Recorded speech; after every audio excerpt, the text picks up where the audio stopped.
How are you? Good. God's been doing a lot of things this week, hasn't he, Yes, Naomi? yes, he has. Oh. You can video, that's fine. It started on day one, actually. I went home from the conference that night. Should I hold it? Hold it. Okay.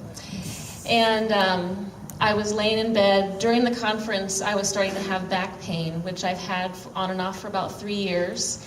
It was all unexplainable. No one could ever tell me what was really wrong, but I tried lots of things to get it fixed. And I was laying in bed. I woke up at 4 o'clock that morning after the first night of the conference, and I was afraid. Will I be able to get up tomorrow morning? Will the pain be like it was before? And I just started to be very fearful. And all of a sudden I realized my back pain is because of fear. I just chose to believe my back pain is because of fear. And I started mumbling through whatever prayer I could pray at 4 o'clock in the morning. And I started to feel an intense heat on the inside of my body. And I just fell back asleep. I woke up the next morning, got right out of bed, and I thanked God that my back was feeling better. But I was thinking, well, I'm good today. Maybe it'll come back tomorrow. And as I started, you're loud. I feel good today.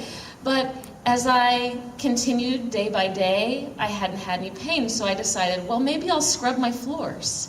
So yesterday I scrubbed my floors, and I didn't have any pain. And today I said, well, my whole yard needs weeded, so maybe I'll weed for 3 hours. And I have nothing, no pain, no weakness.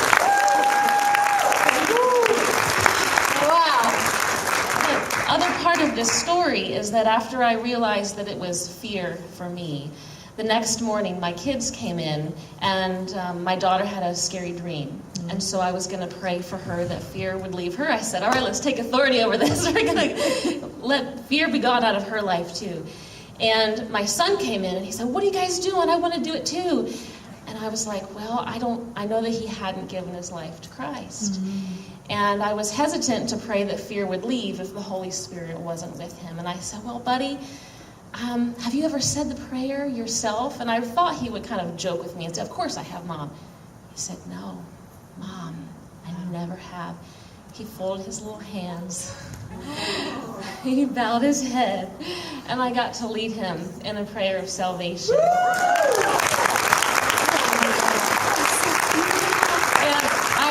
I did not say the thing that you said about things leaving, how you could feel things.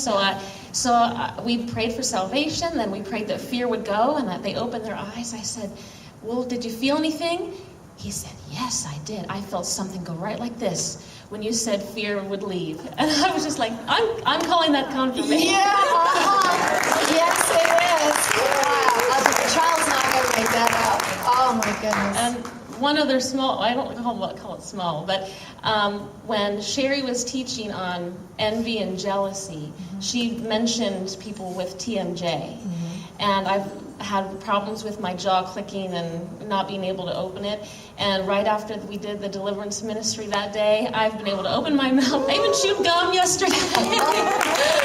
So praise God.